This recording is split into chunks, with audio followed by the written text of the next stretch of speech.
On Saturday, 13th of July in Butler, Pennsylvania, former U.S. President Donald Trump speaks at a rally. It's only days until he plans to accept the official Republican nomination. He's just minutes into his speech when shots are fired. Take a look at what happened. Blood dripping from his ear. But he survived. Someone tried to assassinate him in broad daylight. But who was behind this brazen attack? Here is how it occurred. It's a hot, sweaty evening, as thousands of people gather here to see Trump. At left and right center, Trump's assistance squad and security, including Secret Service agents, are right at the stage. Behind him are three large buildings. The Secret Service snipers are located on the far right and on the far left on top of the building. They are always monitoring their surroundings for potential threats. When Trump begins his speech, everything seems normal. Then he moves to the right and points to a board that displays details about border crossings. At that moment, many people in the crowd identify a man with a gun on a building's rooftop. Look, there he is.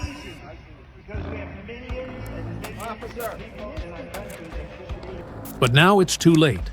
3 shots fired from a rooftop of building, which is 120 meters north of the stage. Take a look at what happened. The gunman is 20-year-old Thomas Matthew Crooks. He is armed with an AR-15 semi-automatic rifle, which was legally purchased by his father. The first bullet grazed the Trump's right ear. He was seen clutching his ear and taking cover behind the podium. Within 3 to 4 seconds after the first shot, the Secret Service agents swarmed the former president and shielded him with their bodies. At same moment, Crooks opens fire again with 5 more shots. The tragic consequence happened. 50-years-old Corey Comparatore, a former fire chief attending the rally, was killed, and 2 other audience members were critically injured. About 42 seconds after Crooks opened fire, they confirmed the shooter is down and killed by the Secret Service's counter-sniper team on the rooftop. In about 75 seconds after ducking to the ground, Trump raises his fist.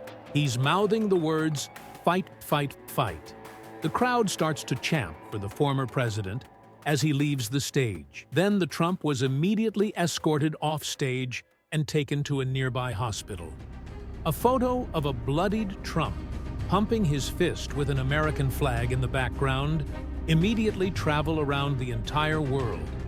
He was treated for his injuries, and after a few hours, he was released in stable condition.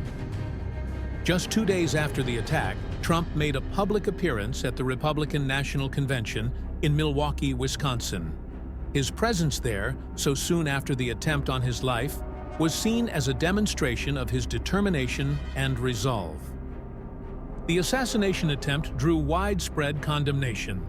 President Joe Biden stated, "There's no place in America for this kind of violence." Former presidents Bill Clinton, George Walker Bush, and Barack Obama, along with many international leaders, also denounced the attack. The shooter, Thomas Matthew Crooks, had no criminal record. The rifle used in the attack was legally purchased and borrowed from his father. Thanks for watching. Hope you enjoy this video. We will see you in next video. Until next time, stay curious.